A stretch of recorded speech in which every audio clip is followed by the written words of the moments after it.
പണി എന്ന് പറഞ്ഞാൽ നല്ല 7ൻ്റെ പണി 10ൻ്റെ പണി കിട്ടിക്കൊണ്ടിരിക്കുകയാണ് നമ്മുടെ ബിഗ് ബോസിലെ കണ്ടസ്റ്റൻസിന് അല്ലേ. ഒരു എവിക്ഷൻ കഴിഞ്ഞതിൻ്റെ ക്ഷീണം മാറുന്നതിന് മുമ്പ് ഇതാ മിഡ് വീക്ക് എവിക്ഷൻ വന്നിരിക്കുകയാണ്.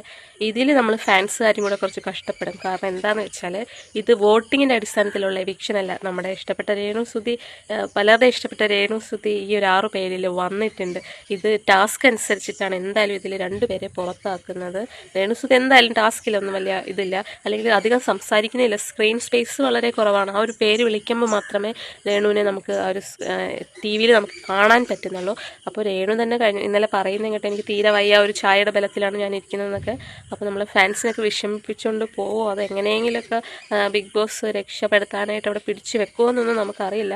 പിന്നെ ഒനിയനും സരിക എല്ലാവരും ഒക്കെ ടാസ്കിൽ കണക്കായതുകൊണ്ട് നമുക്കൊരു പ്രതീക്ഷയൊക്കെ ഉണ്ട്. പിന്നെ ജിസേലിൻ്റെ കാര്യം പറയാതിരിക്കാൻ പറ്റുന്നില്ല. ലാലേട്ടൻ ഇത്രയും ഫയർ ചെയ്തിട്ടും ആ ഒരു ഞായറാഴ്ചത്തെ എപ്പിസോഡിൽ ഒരു പെട്ടി തന്നെ പറത്ത് വിട്ടിട്ടും നമ്മുടെ ജിസേലിന് ഇപ്പോഴും മേക്കപ്പ് ചെയ്തിരിക്കാൻ പറ്റുന്നില്ല കേട്ടോ. അവർ അല്ലേ, ഒന്നോർത്ത ഇവരുടെയൊക്കെ കാര്യം വളരെ കഷ്ടമാണ്. ഈ ആഴ്ച പുറത്ത് വന്നതിൽ ശൈത്യൊക്കെ ഉൾപ്പെട്ടിട്ടുണ്ട്. അവർക്കൊന്നും ഇപ്രാവശ്യം ഒന്നും ഒരുങ്ങാനോ ഒരു ലിപ്സ്റ്റിക് ഇടാനോ അല്ലെങ്കിൽ നല്ല ഡ്രസ്സൊക്കെ ഇട്ടൊന്ന് TV-യിൽ വരാൻ പോലും അവർക്ക് പറ്റിയിട്ടില്ല.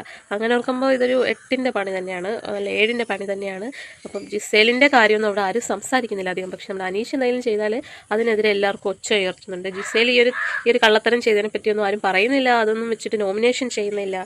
എന്ത് കളിയാണോ എന്തോ. കളിക്കുന്നവരെ താത്താനും നോക്കുക, കള്ളക്കളി കളിക്കുന്നവരെ ജയിപ്പിക്കാനും നോക്കുന്നവർ, ഇതൊക്കെയാണ്. എന്തായാലും കളികൾ മുന്നേറട്ടെ, നമുക്ക് നോക്കാം ഇത് എവിടം വരെയൊക്കെ പോകുന്നത്. അപ്പോൾ നമ്മുടെ ആളുകളെല്ലാം സേഫ് ആയിട്ടിരിക്കട്ടെ. എന്തായാലും കളികളൊക്കെ മുറുകട്ടെ. ബിഗ് ബോസ് കുറച്ചുകൂടെ വൈബാകാനുണ്ട്. എല്ലാവരും കൂടെ അടിച്ചു പൊളിച്ച് നമ്മളെല്ലാം എൻജോയ് ചെയ്യിപ്പിക്കട്ടെ. Thank you guys.